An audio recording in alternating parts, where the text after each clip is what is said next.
27 দিন বন্ধ থাকার পর সারা দেশে আবারও শুরু হয়েছে আন্তনগর ট্রেন চলাচল। বৃহস্পতিবার 15ই আগস্ট ভোর থেকে সময়সূচি অনুযায়ী ট্রেনগুলো নির্দিষ্ট গন্তব্যে ছুটে যাচ্ছে। এর আগে শিক্ষার্থীদের কোটা সংস্কার আন্দোলনের মুখে গত 18ই জুলাই থেকে দেশের বিভিন্ন জায়গায় ধাপে ধাপে ট্রেন চলাচল বন্ধ হয়। আর সারা দেশে ট্রেন চলাচল পুরোপুরি বন্ধ হয় সরকারের কারফিউ জারির পর 19 জুলাই থেকে। তবে এর মধ্যে গত 1 থেকে 3 আগস্ট পর্যন্ত সীমিত পরিসরে কমিউটার ট্রেন চলাচল করেছে।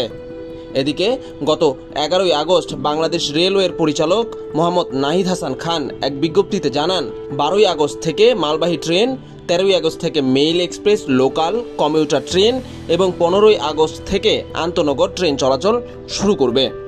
বিজ্ঞপ্তিতে আরও বলা হয়েছে, আন্তনগর ট্রেনের টিকিট 12ই আগস্ট বিকাল 5টা থেকে ক্রয় করা যাবে। তবে পারাবত ও জামালপুর এক্সপ্রেস ট্রেনের চলাচল সাময়িকভাবে বন্ধ থাকবে। অপরদিকে বাংলাদেশ রেলওয়ের পূর্বাঞ্চল সহকারী প্রধান পরিচালন কর্মকর্তা কামাল আখতার হোসেন স্বাক্ষরিত এক চিঠিতে জানানো হয়েছে, দেশব্যাপী ছাত্র আন্দোলন চলাকালীন গত 19 জুলাই থেকে গত 5 আগস্ট পর্যন্ত আন্তনগর ট্রেনের কোচে অগ্নিসংযোগ, কোচের দরজা ও জানালার গ্লাস ভেঙে ফেলার ঘটনা ঘটে। জামালপুর এক্সপ্রেসের 6টি কোচের জানালা, জয়ন্তিকা এক্সপ্রেসের 13টি কোচের 58টি জানালা ও 18টি দরজা এবং পারাবত এক্সপ্রেসের 16টি কোচের 141টি জানালা ও 27টি দরজা কাচ ভাঙচুর হয়। চিঠিতে আরও বলা হয়েছে, বর্তমানে র্যাকগুলো আখাউড়া ও ময়মনসিংহে রয়েছে।